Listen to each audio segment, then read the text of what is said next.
Hi everybody, we're in week 13 of Education Foundations, FDN2400, the online section.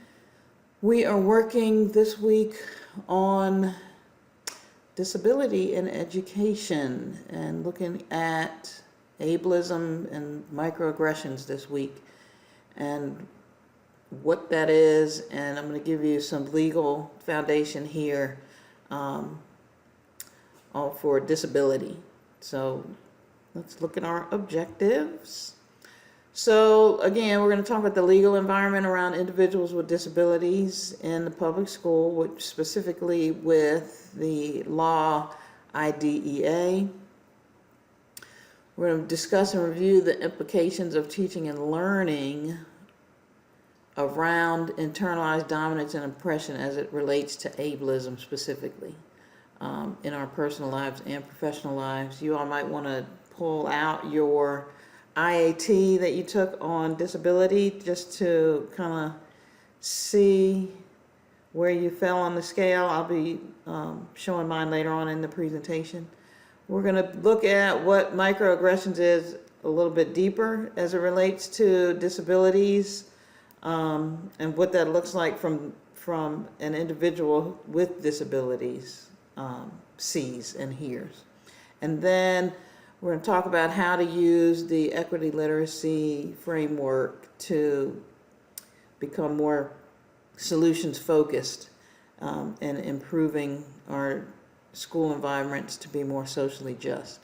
So let's go ahead and get started with the legal foundations of this topic this week.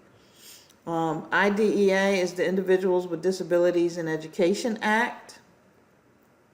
It governs how the states and public agencies provide early intervention, special education services, and other related services like to support student learning to more than about 6.5 million eligible infants, toddlers, children, and youth with disabilities. And this goes up through 12th grade. High school students can receive services, I believe, until they're 21 years old. So it's a pretty broad-reaching legal environment that supports students with disabilities. I like this quote, that disability is a natural part of the human experience and in no way diminishes the right of individuals to participate in or contribute to society. Improving educational results for children with disabilities is an essential element of national policy of ensuring equality of opportunity, think about your constitutional amendments, full participation, independent living, and economic self-sufficiency for individuals with disabilities. So this law explicitly tells educators, families, parents, caregivers that a disability has no bearing on a person's access to education. Okay, it's equal protection for students with disabilities here. Much of what we've covered in the course to date is grounded in federal and state law and some constitutional issues. I hope that you all look a little further into that once you leave the class, because these foundations and legal and constitutional foundations are something that I want you all to kind of make a connection to when we're talking about social justice and understanding that socially just education environments are right for a number of minoritized groups who are subject to socially unjust environments. And we've seen that the education system is just one of these places. So I want you all to think in terms of the legal context, the constitutional context. Why do you think that with this really in-depth legal environment, the way that it's set up, that it still doesn't influence institutions in our country in a way that ensures socially just experiences for everyone, regardless of their social group affiliation? That's the big question, I think, that I'd like you to take away from this course. We have a foundation for equality for equal access to education, because the law of the land lays it out very specifically, but it's still not a reality for a lot of people. All right, so let's look at the purpose of IDEA. It's to ensure that children with disabilities have available to them a free and appropriate public education. We're going to talk about that here in a second. To ensure the rights of children with disabilities and their parents, to make sure that both are protected under the law to receive services and the education that is a right to them. It's also to assist the states, localities, educational service agencies, federal agencies to provide for education for all children, to implement statewide comprehensive coordinated multidisciplinary system of early intervention for infants and toddlers who have disabilities, to ensure that educators and parents have the tools to improve educational results for children with disabilities, and to be able to assess and ensure the effectiveness of all these efforts to educate children with disabilities. This is a major law that you all are going to be immersed in once you get into your classrooms. And you don't have to know everything about it. I just want to kind of give you an overview of the context of this law as it relates to discrimination for individuals with disabilities and some of the things that they experience in our public school system. So this is the definition of a free and appropriate education.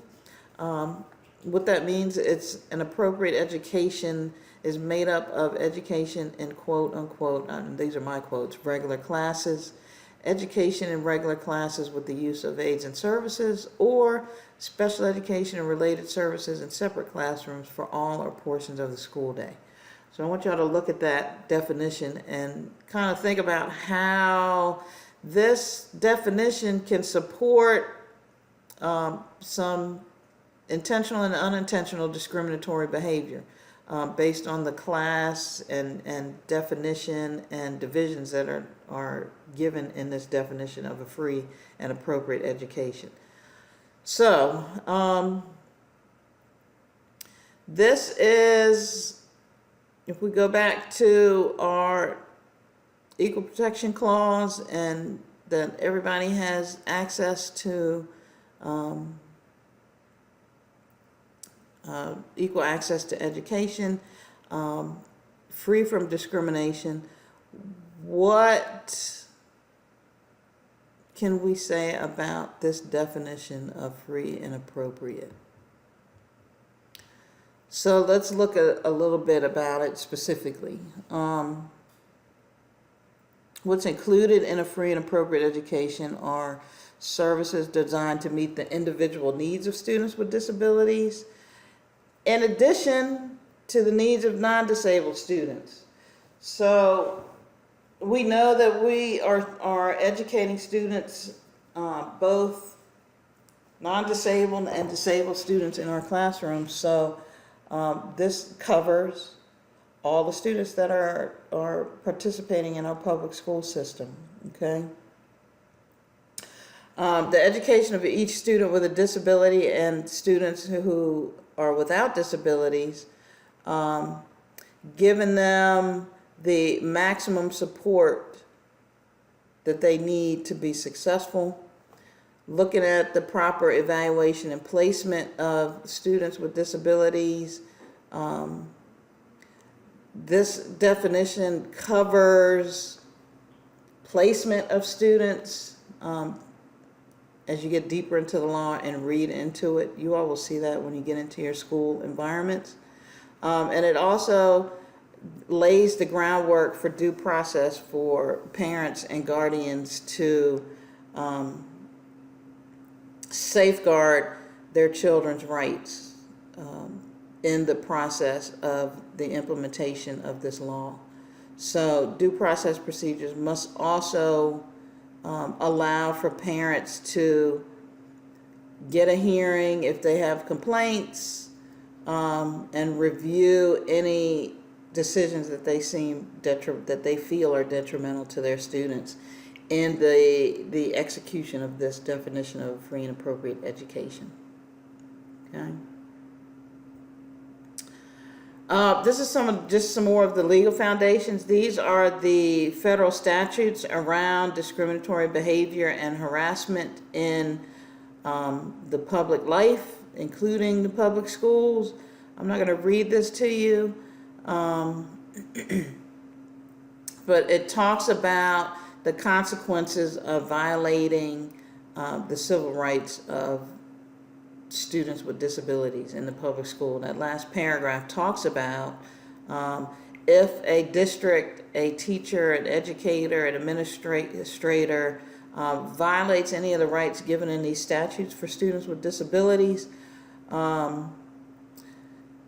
there's consequences for not addressing that environment for students. So that highlight at the end, school personnel who understand their legal obligation to address harassment under these laws in the first paragraph, we are in the best position to prevent any type of discrimination and harassment from occurring, and that we are obligated to respond appropriately when it does.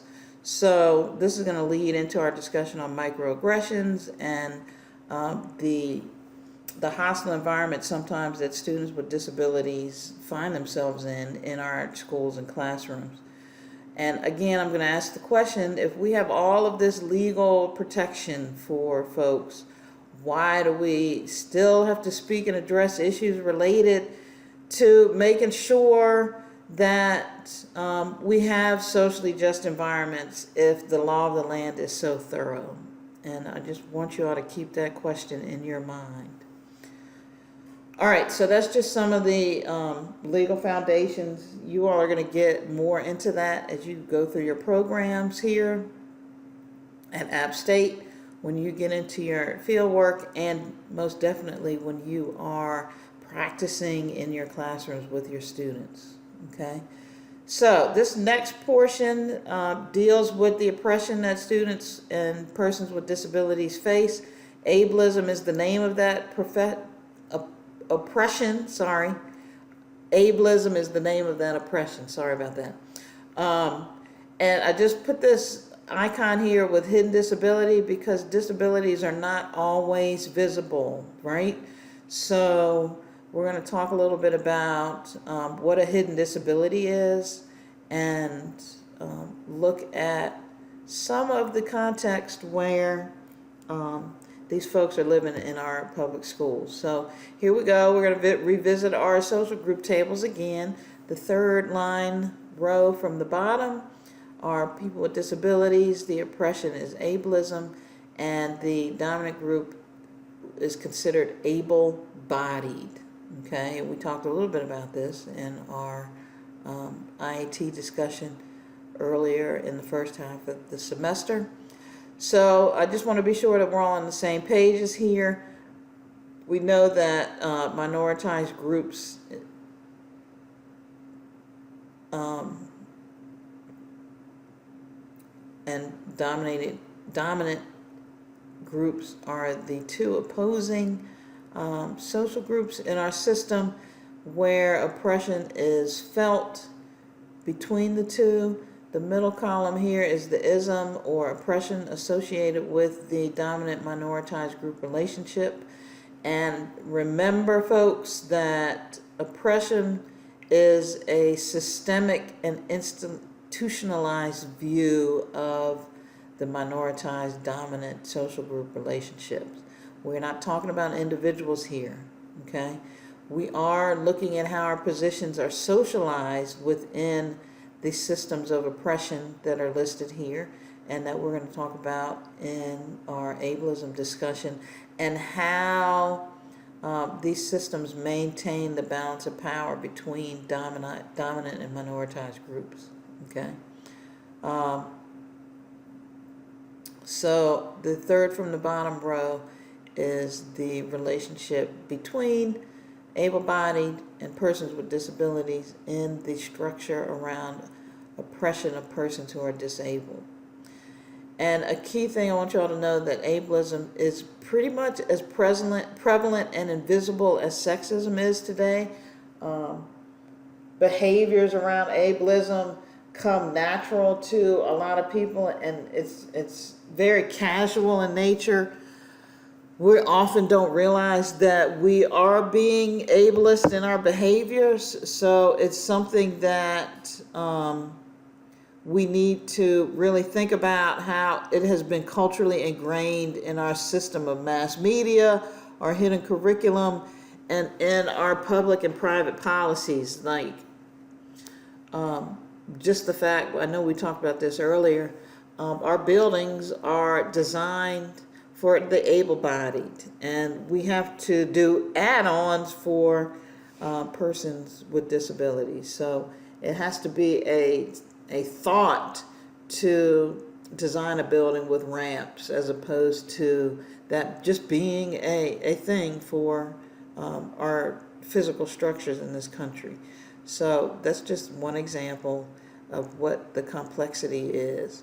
So again, some questions. What are we going to do as teachers to improve the conditions for the students with disabilities, both hidden and both seen, that we serve?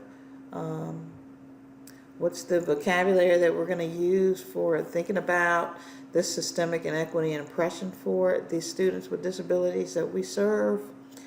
And I think the first thing that we need to do, just for our purposes here, is to understand what ableism is and how we perpetuate it as professional and educators and individuals on a daily basis. So, Qatari, the article in our weekly articles is there. This is the 2015 of the Qatari article, and ableism is defined in this particular discussion as a pervasive system of discrimination and exclusion that oppresses people who have mental, emotional, and physical disabilities. It's deeply rooted beliefs about health, productivity, beauty, and the value of human life, and it's perpetuated by the public and private media, these institutions that we've talked about, and it is combined to create an environment that is often hostile to those whose physical, mental, cognitive, and sensory abilities fall out of the scope of what is currently defined as socially acceptable. Okay? Ableism, it is a socially constructed idea. Again, it is created from our interactions within this system of oppression between dominant and minoritized groups. I want y'all to take a look at the article, Avoiding Ableist Language, in our excuse me, in our discussion room. It's in the list of our critical discussion section on the week 13, and you'll see the link. It's called Do You Use Ableist Language? And all of us, I'm going to venture to say, have been guilty of using ableist language at one point in time. And on this handout, there are a number of terms that are terms used by the majority of our population, from children to adults, that I didn't know what they were ableist words until pretty recently, in the last few years, when I started getting into this work beyond the race work that I was doing. So this was very, very eye-opening to me when I first came across this. So how many of you all knew that the words on this list were ableist before you read this handout? And what are some of the words that you use without thinking daily, weekly, monthly? Like some of the words I pulled from there are crazy, dumb, idiotic, insane, mental, psycho, wacko. I mean, some of those words. Crazy is something that I use fairly often, and that I have to be more cognizant about, that it is ableist language. And this language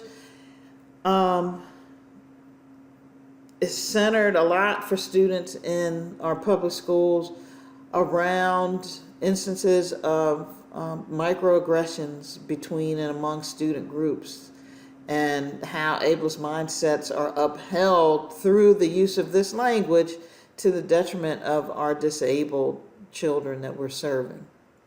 So we as teachers, we use formal ableist language in our schools to describe the children that we serve.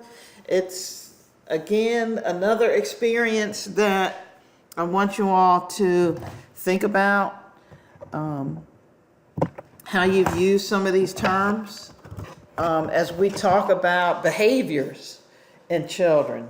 And hopefully you all will get some professional development when you get into your school systems that help you to, when you're discussing students, to use terms that describe the behavior that a child uses and not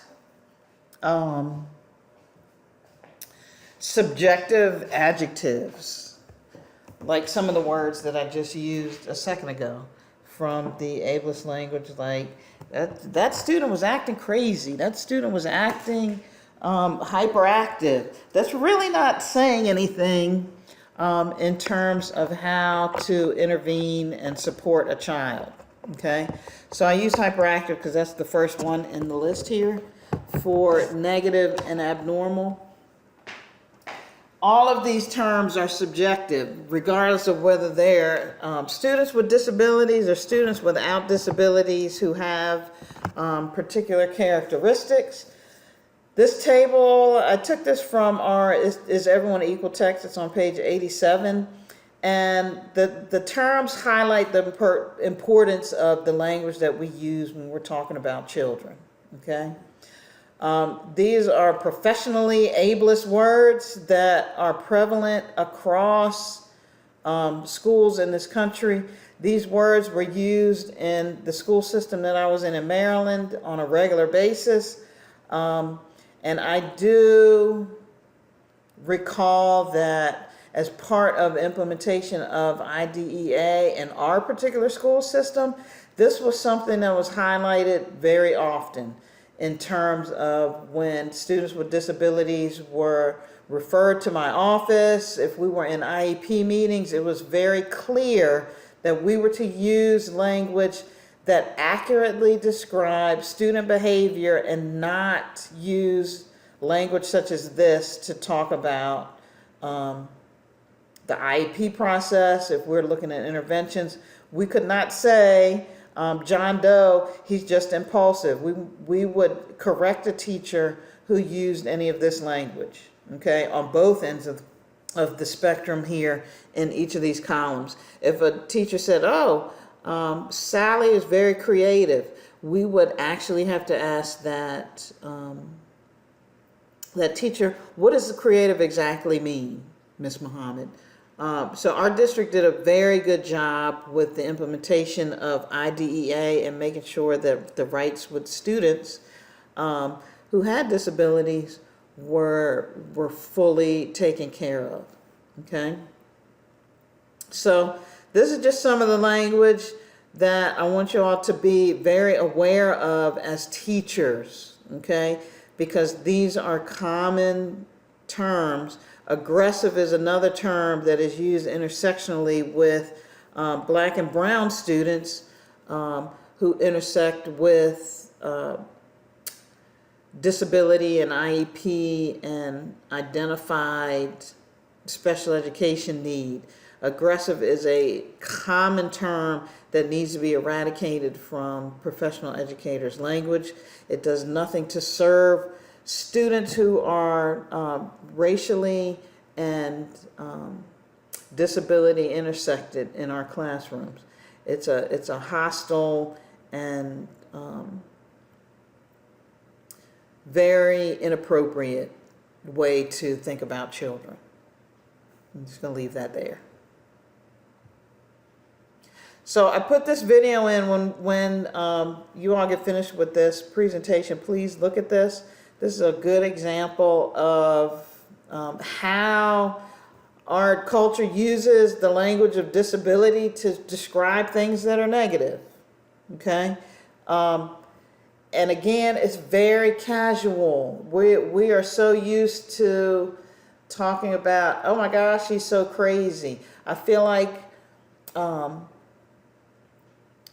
when people say, I'm so OCD, but you haven't been diagnosed with obsessive compulsive disorder, but you're using that to describe yourself in your home when you're fixated on something. I mean, that's just the casual way that we throw around these terms. So this is a pretty good video. Take a look at it. All right, hidden disabilities. These are some of the things that we often overlook when we think about students with disabilities, just because they're not overtly there. And I will say that some of these become extremely hostile for students who are identified as emotionally disabled in our school systems and have IEPs for things that are seemingly, they walk around our schools and they seem like they don't carry a disability, but they are identified through an IEP with a hidden disability, whether it's emotional, physical, or psychiatric, basically. Okay, so they are prevalent in our classrooms. They are prevalent when we're walking around in our schoolways. You don't know who has a hidden disability. Okay, you just can't assume that people are able-bodied. That's just an assumption that we all have to remember, that the majority of our population is has at one point or another a disability. In the Qatari 2018 et al. Article and the Qatari 2015 article do a good job of laying out the demographics of what disability looks like and the numbers of folks with disabilities across the population. Okay? So some common denominators about hidden disabilities: you will not be able to see, quote unquote, the disability, right? There's no visible supports to indicate that a disability is present, like canes, wheelchairs, or sign language. Hidden disabilities or invisible disabilities are usually permanent, and that these folks have to deal with on a daily basis. These disabilities are often managed through medication or behaviors in terms of how they have to eat. Their diets are changed, giving themselves into medications. A diabetic has to do shots depending on which type of diabetes they have. There's some management that goes on. For a student who has an invisible disability, let's say I'm identified as emotionally disabled, I have to be taken through the whole identification process to document my disability, my hidden disability, to receive accommodations in the classroom. And that's where IDEA, the law, lays out the process for how to appropriately do that. Okay? And then sometimes a hidden disability, these individuals may be in regular physical or emotional pain and we would never know. Okay? So being hyper aware that somebody that's sitting next to you could have a hidden disability should make all of us pause for a moment to think about how our casual ableist language works here in our personal lives and our professional lives, basically. All right, so I just wanted to give this reminder that we are all a member of at least one dominant group, and as a result, we need to be hyper aware that we are all in at least one minoritized group, okay? So that our oppressions are real, and the system, we are constantly vigilant about how we treat one another in our day-to-day interactions, okay? For us in our dominating social groups, we need to remember that it's easy to avoid seeing what a minoritized group goes through, okay? And this is in our Is Everyone Equal textbook on page 87. We are not taught in schools and mainstream culture about the regular experiences of minoritized groups, and it is often difficult for us when we're in our dominant position to see oppression or believe that it even happens to others.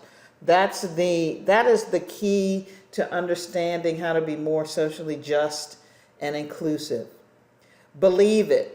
These oppressions that we've talked about all semester are occurring on a daily basis. They're happening right now with people on the job, with students in the classroom, and with your classmates in the classes that you're going to on App State, with your classmates who are sitting in the dining hall on our campus, with the students who are sitting in the cafeterias in our schools in North Carolina. This is happening. And whether or not we want to believe it, it happens. And that we have to be able to see from our dominant group, social group perspective, we have to be able to see these oppressions, validate them, and then take the next step as equity literate educators to question the system and to make change. Okay? You've looked at all of this throughout this semester, and I hope that you have a new window to see how oppressions, plural, create the lack of equal opportunity for large groups of our population in this country and for the students in our schools. I hope you have a new window to see how all of these oppressions debilitate the environment, the positive environments that can be available to students, but are not because of the way that these isms work systemically and institutionally in our system, and how the education system, the education institution upholds these oppressions through the policies, procedures, curriculum, practices that we are all indoctrinated into as teachers and administrators, okay? So this quote is just a reminder to all of us that our blinders that we have when we're in our dominant social group situations can be a detriment to our practice as teachers and education professionals. We can make a significant long-term traumatic difference to students by one seemingly small act of ableism in our classrooms, and I'm speaking specifically for this week. But it could be any act of oppression that we are engaged in our institution that can have a long-term and traumatic effect on students for the rest of their lives. And we need to understand the massive responsibility that we have to be more present when we're living in our dominant group, social group situation. Okay, so I want y'all to think of the ways that you all are going to intentionally question the education system and how it benefits our dominant social group and how it does not provide a socially just experience for the students who are in the minoritized groups, and in the case of this week, students with disabilities, both hidden and seen. I want you all to see the oppression around you. I'll say that again. I want you all to see the oppression around you, not just as teachers, but in your everyday lives. Okay? This doesn't mean that you have to be that you have to find yourself, I guess, going out and on King Street and doing a protest, which is something that you could do. But if you see something occurring that reminds you of something that you've seen in this class or heard in this class, I hope that you would have the strength to think twice about it and intervene at an appropriate level. Don't be a bystander is what I'm telling you, okay? The equity literacy framework, I've posted a copy of it in our discussion area this week. That framework is there to help you look at the short-term interventions all the way through the long-term interventions. That first row is when you see it, what do you do as an equity literate educator? If you memorize anything on that chart, memorize that first row. That's the easy way, the most easily facilitated way for you to become a proponent for more socially just spaces, okay? So I would highly recommend that you all save that chart and put it in your professional library in a file. Maybe you have a folder on your hard drive for social justice information. That's a hint for everybody. All right, so microaggressions.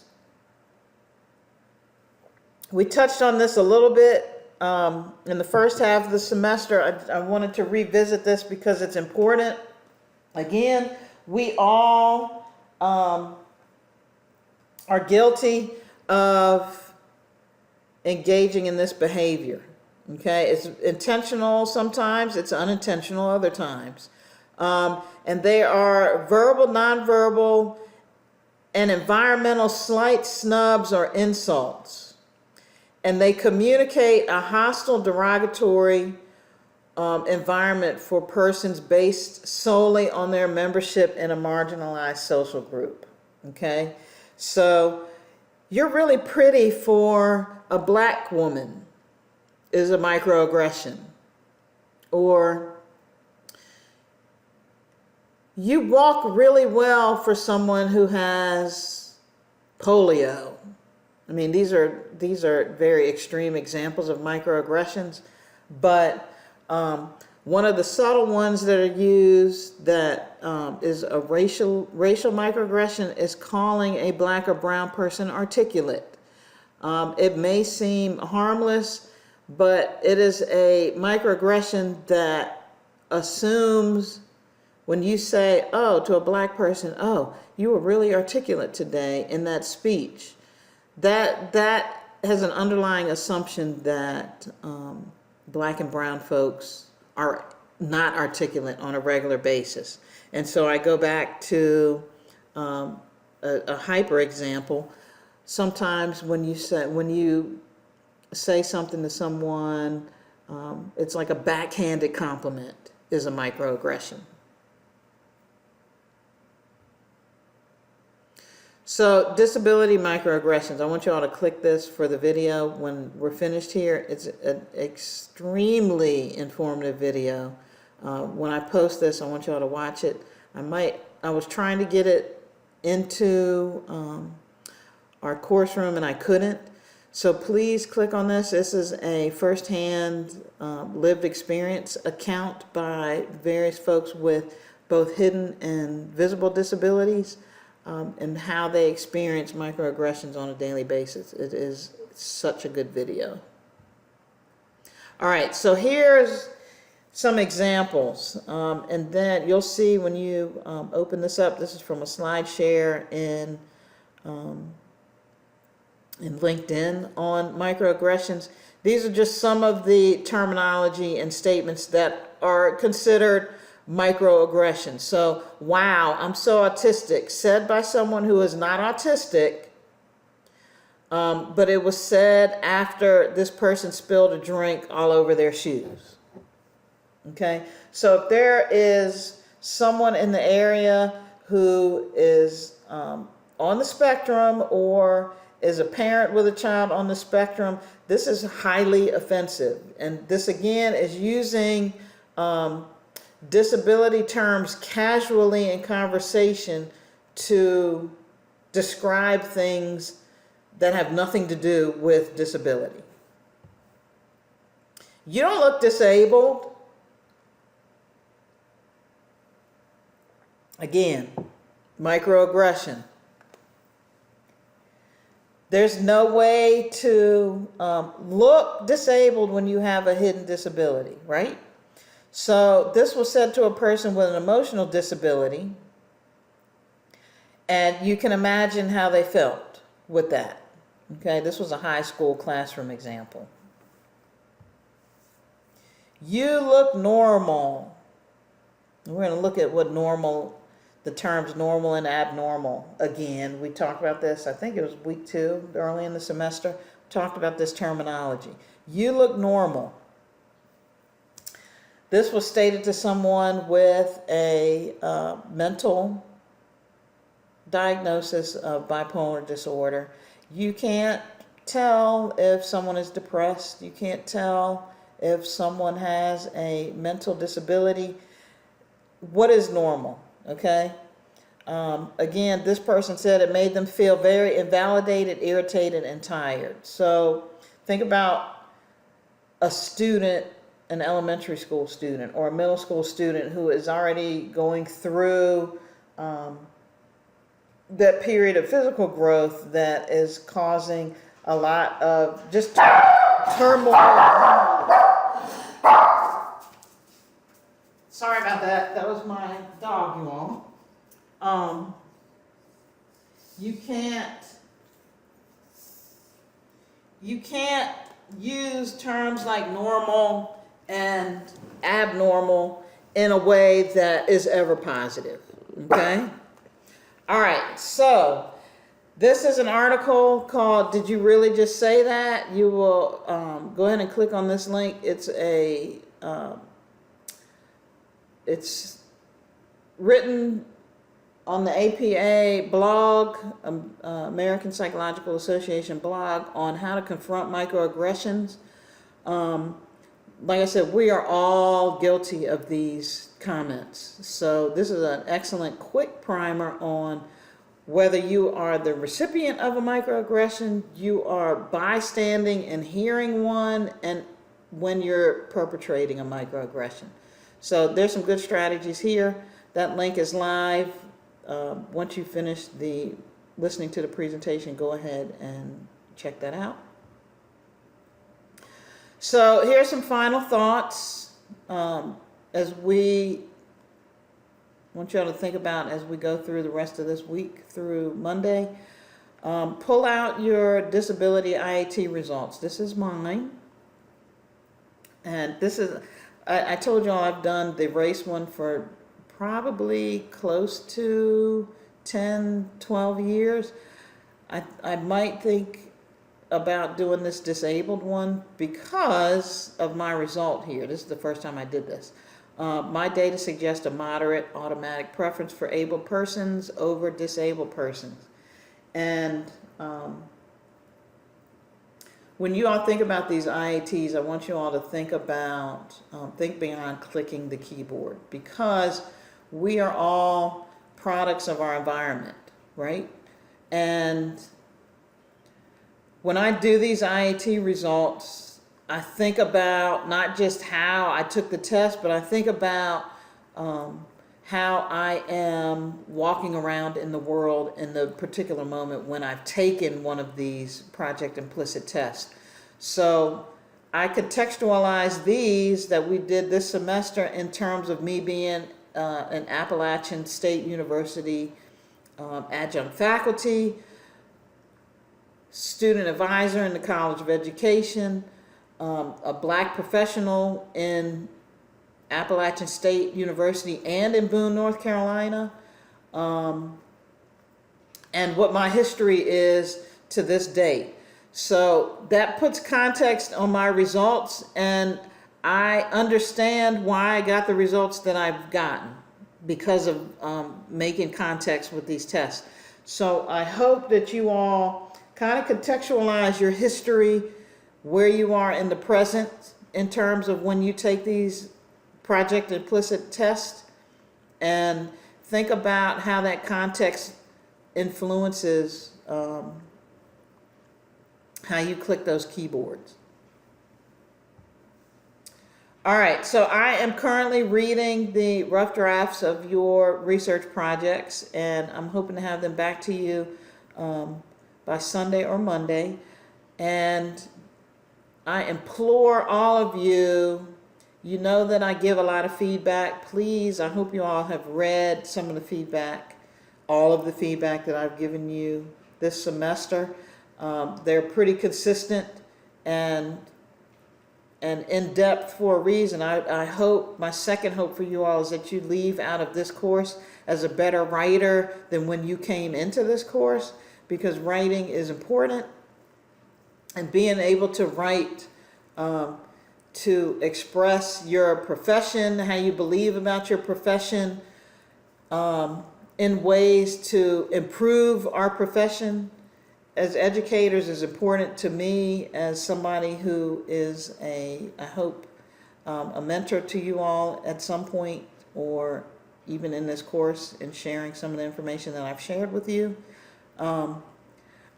Writing is important, and being able to write proficiently about what you do as a teacher in your classrooms with students is important. That's going to make you an educator who is light years beyond some of your peers across the country, okay?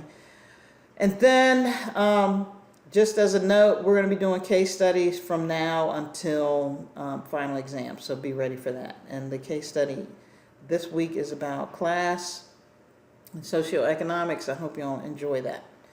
So, it's coming, y'all. And this is me in the winter. I'm not happy that the cold weather is here, but it's coming. So I hope y'all have a good rest of the day, and I will talk to you all soon. Take care.